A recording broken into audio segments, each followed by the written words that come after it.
Hey family, we're going to pull another tool out of the toolbox this week. And the tool we're going to look at this week is literary context. When a good teacher or an author wants to communicate an idea, or even more so, a worldview, truth, they know that they can't just say what they want to say. We are far too biased and stubborn as human beings for that. To dislodge the lies in our brain, they know that they have to view communication as an art.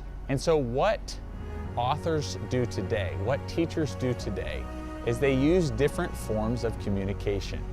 When you and I go into a library, we see all different forms of communication, whether we're reading a biography, a fiction book, or a book on history.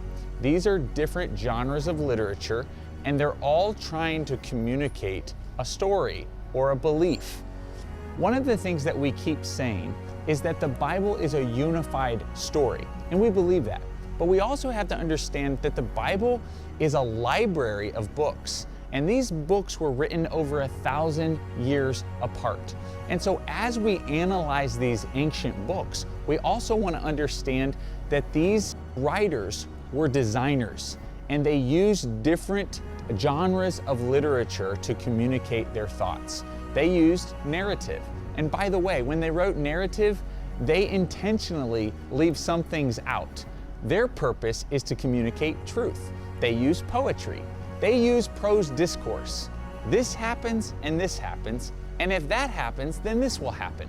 They also use apocalyptic literature. This is a revelation of what is going to happen if the people don't change their ways.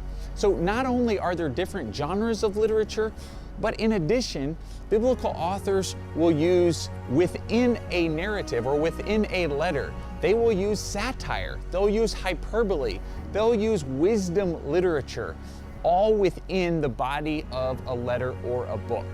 And so we want to become familiar with these different ways of writing so that when we jump into the ancient text, which yes is written in our language, but we are familiar with them and we begin to learn how those people communicated back then.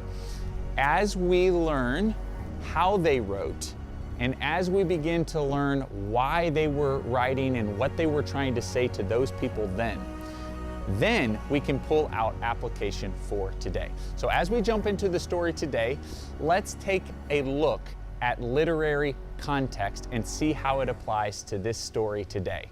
All right, Matt's gonna come up and teach now.